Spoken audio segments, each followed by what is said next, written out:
We've shown, all of these mashups. We do it once, twice a week of Donald Trump's brain melting. And when that happens, this is not reports from behind the scenes. This isn't, like smoke-filled rooms. This is him in front of a crowd doing it. His base cannot deny it, one would think, because it's happening to them, and yet they do deny it. When you poll people, are you concerned about the mental sharpness of the candidates?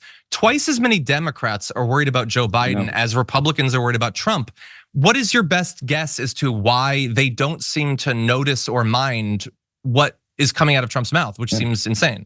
Right. Well, his base is impenetrable, but I blame the press for the narrative that has sort of like two old men, sort of the narrative. And as a senior citizen, I resent that, remark, because I may call my younger daughter by my older daughter's name, but I'm still a better psychologist now than I was 20 years ago, Before we continue with the story, we depend on members to keep on going. Don't wait, click join now on YouTube.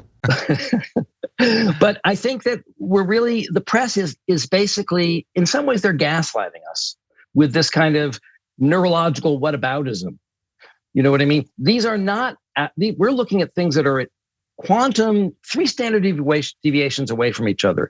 Biden is showing us things that are within normal limits, and Trump is showing us things that are almost certainly pathological, but they're either cutting it out of the editing. It's, his stumbles and his meanders don't make the 6 o'clock news. Maybe one thing he says that's outrageous or nuts, but the actual thought disorder is not being either shown and certainly not being interpreted clinically for what its actual significance is as a sign and symptom of illness. So we're really, the press is just kind of giving us a horse race narrative, 2 old men, and actually they're focusing more on Biden. Actually, they're focusing more on his stutters and missteps than they are actually focusing on these really repetitive, worsening, formal signs of thought disorder that we're seeing in Trump publicly. You analyze sort of the way that when he's about to experience an issue of coming up with the right word, he sort of pauses.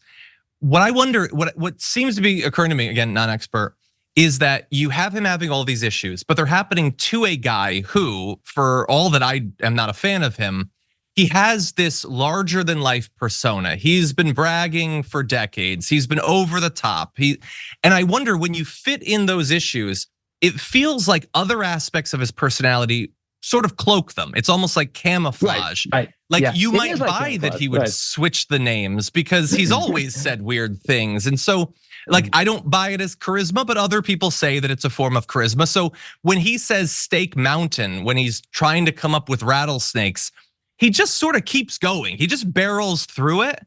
And he still has the issue, but it seems like he's kind of able to cover for it by being aggressive and energetic. I don't know. Is that a exactly thing? That's what he does.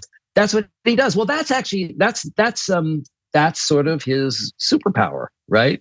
That he's able to deflect, right, and sort of dissimulate, and pay no attention to the man behind the curtain.